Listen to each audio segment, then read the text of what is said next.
video, we're going to be exploring what we mean when we say functions of two variables. Hopefully, we'll be able to get a better sense of understanding this idea, and we could apply this in future applications.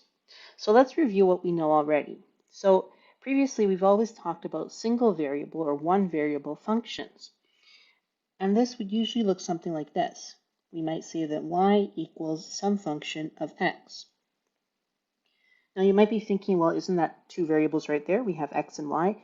And yes, there are two variables, but what we're really talking about here is functions of two variables.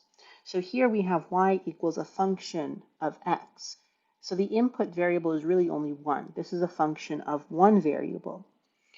Now, when we've talked about these type of functions before, we were able to plot them or sketch them in 2 dimensions. That's all we'd need to graph something. We would just need the x and the y axis. And we'd be able to sketch any sort of single variable function, a function of one variable. An example of this could be your grade compared to your age, for example. So maybe x is your age, you do some function with it, maybe multiply it or add some number to it, and then you're going to get an output as y, and we could perhaps say that's your grade. So in this case, that function only depended on one variable. Your grade only really depends on one variable, your age. Now, we know all of that already. We've talked about that before.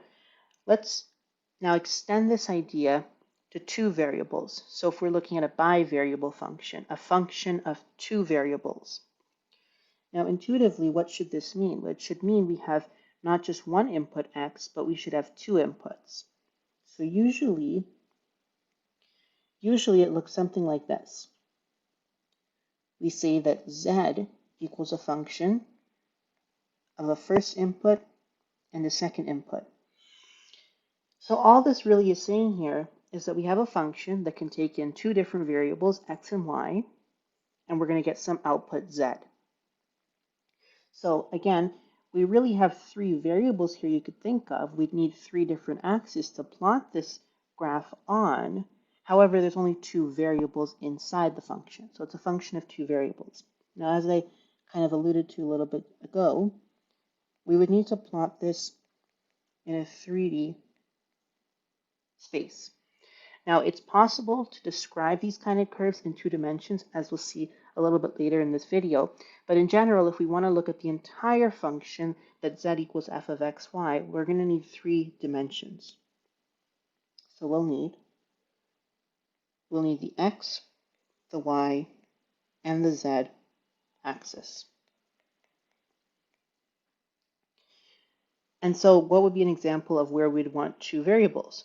Well, actually, two variable functions are much more applicable to applications in real life, because usually some sort of variable that we're talking about, like if we're looking at z, for example, doesn't just depend on one factor. There's probably a lot of different factors that play into it. So a simple example of this might be your GPA, your grade point average, compared to, let's say you're taking 2 courses. So if you're taking 2 courses, x and y could represent the grade of those 2 courses. And obviously, if we're going to calculate the GPA, it depends on those 2 courses. So in other words, we have 2 inputs. Now, just to make this very clear, when we were talking about one variables, we can have something like this, where we would have a y and an x. And that would be sufficient. We could plot any kind of function of one variable on a graph like that. Now, in 2 variables, we're going to need something that looks like this. So we have our x. Now, normally we call this one the z. And then you could imagine we're coming out of the page here, and we have the y-axis. Now, obviously, the orientation could be different, but usually this is how it might look. We'd have the z kind of pointing up, and we could think of the z as a height. We're going to see an example in just a few seconds of what this looks like. But in general, we would see something like that. And you could help visualize this. It's almost like a corner of a room, you could think of it as. You might think of one edge being the z, one edge being the x, and one edge being the y direction. So let's look at an example here. So over here, what I have is an example of a function of two variables. Now, we don't need to concern ourselves with the specific function, but what we want to realize is what kind of shape that has or what kind of surface that looks like. So as you'll notice here, if you think about it, we have our x-axis down here and we have a y-axis down here. So far, there's nothing really new. But we also have this third dimension. We have that z-axis. So what does that mean? Well, let's write down what we know so far. So this is a graph. It's a graph of some function x and y. And we would call this a surface in R3, because there are 3 dimensions. Now that's what we know from this. Now let's think about how we would construct a graph like this, and hopefully we're going to be able to visualize this. So we have an input that would be an x and a y. You can't just tell me an x value if you want to know an output. You have to give me an x value and a y value. So what does x and y mean? That should remind you of something. Isn't that kind of what we talked about before? When we were looking at two-dimensional spaces, we'd have an x, y point. So let's look at this diagram here, and that's explaining kind of what I'm talking about. So here we have our x-axis and our y-axis. And what this is showing us is instead of the x and y axis representing our entire function, for a function of two variables, it actually only denotes the domain. So the D here is for the domain. So depending on the function, we might have a restricted domain. Perhaps not all y values are allowed or all x values, but in general, there's going to be some domain in the xy plane. So on that flat surface you could think of. Now we're going to pick any arbitrary point x, y, comma, so x, comma, y, comma, 0. So here it says x, comma, y, comma, 0, because we're not going to have any z dimension. We're not going to think about the z part right now.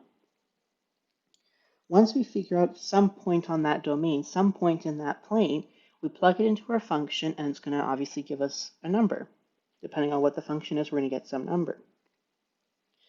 That number, from the point on that domain where we started, this dot here, this dot over here, let me choose a better color to make it clear. This point right here, that's where we are inputting, that's the input point. We're going to get some result, and we're going to go up. We're going to go up to that point. We want along the z-axis.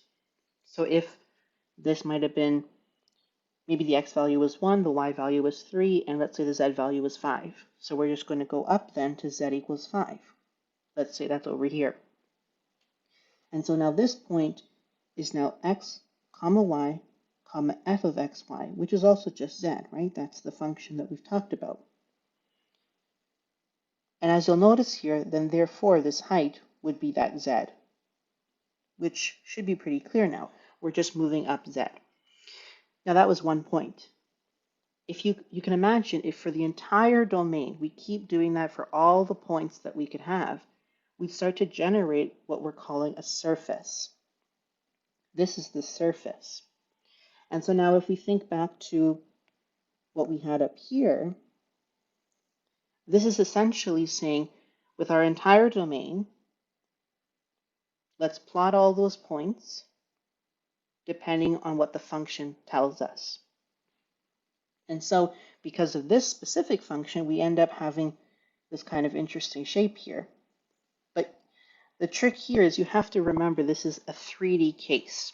So it might be a little difficult at first, but you'll eventually start to kind of have a good grasp of this once you kind of do some examples with different applications. Now, let's just look at some notation here.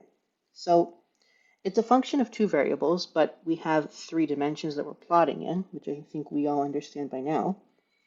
So let's consider this notation. So we have x, y, and z. That's going to be in an R3 space, which we see clearly here.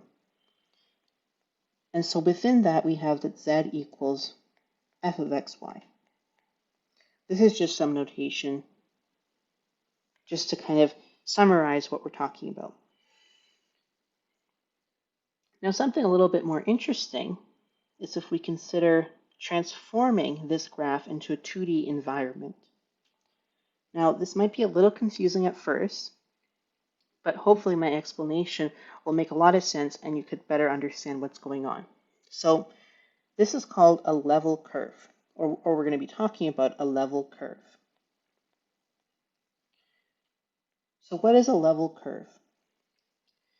So in order to understand this, let's consider the XY plane to be the ground and the Z-axis to represent some height above the ground. Now, obviously, that might not be the case. We could have lots of different analogies or examples, but let's just go with that one for now. So let's pick some height, C. So we're going to pick some height such that Z equals C. The output of our function equals some C. Now, regardless of what the function is, we could have a plane. We could have a plane where Z is equal to C. So for any xy point, that doesn't matter. As long as Z equals C, we're going to consider that plane. And so if you imagine that, you're going to end up with this kind of flat surface here, which we call the plane Z equals C. Now, why are we doing this? Well, you can imagine that there's going to be some region where that plane intersects or slices, where it slices the curve. And that line or that curve that's created when it slices it is what we're calling the level curve. It's at that level. So it's this portion here. If you slice it, we end up with that. Now, why are we doing this? Because what is special about that curve? We are generating curves that are in R2, because I don't need 2 dimensions now to represent this curve, for example. So that's essentially what we're trying to illustrate over here. This is the same function, but it's trying to describe it in only 2 dimensions. So how do they do that? Well, they're going to slice that curve, the function of 2 variables, at different intervals of Z, at different heights. And when they do that, you're going to generate different curves. That's what we see here. We see different curves. It just so happens in this case they kind of all have similar shapes, but that's not necessarily the case. Now, the only thing here we have to note is usually what we'd say at a specific curve, what does Z equal? So in this particular case, because of the shape of it, as you go from the outer bounds to the inner bounds to the innermost bound, you're increasing the value of the function, or you're increasing the value of Z, which makes sense, because if I intersect something a little bit higher up here, I'm going to get a curve that's smaller. So that's what it's trying to show here. Now, if this is still a bit confusing, don't worry. We're going to be looking at something that I hope is going to make a lot more sense. So let's look at this. So this graph is trying to combine what we talked about, a function of 2 variables and level curves, onto one kind of schematic here. So here, keep this in mind. We are trying to describe a 3D surface on the flat 2-dimension space. Now, as you can imagine, 2 dimensions mean there are only 2 dimensions where we can plot something. But of course, a function of 2 variables has 3 pieces of information. There's the x, the y, and the z. So if we're going to plot something on a 3D graph onto a 2D surface, we're only going to be able to directly show 2 numbers, in this case the x and y parts. So in order to compensate for that, we mark here at each of those curves what the z value is. Here they're calling it k, how we were saying c earlier, but it's all the same thing. It's the output value of z. So let me walk you through this, so hopefully you can understand what's going on. So we have our function here, this blue surface here. Now, here they're slicing it ranging from z equals 20 to 45 at increments of 5. So if we started at 20, z equals 20, and we slice the curve, where it intersects, where that plane intersects the curve, we now bring that down to z equals 0, and we essentially trace that out on the xy plane, because that's going to tell us all the x and y components that give that z value. We repeat that and we keep going, and we keep drawing where we're calling those level curves, where they land. Now, what should you realize here? Every point along a certain level curve, it could have a different xy value, and it would if it's a curve. But what's common is that all of those points have the same z value. Between them, they don't, but at each of these curves along the curve, they have the same z value. They're at the same level, so they're a level curve. Now, before we finish this video, I just want to give you a little bit of an example of why we would even talk about level curves. How do they help us? Well, think about a map, for example. Lots of maps show you elevation, but if a map is two-dimensional, how do you understand elevation? I can't see height. Usually what they show is something called contour lines. And when we think about contour lines, we're able to kind of have an idea of the change in elevation. Maybe we're going up, maybe we're going down. We can see how high something is, how low something is, and that would help us because we're trying to represent, again, a 3D surface on a flat two-dimensional space.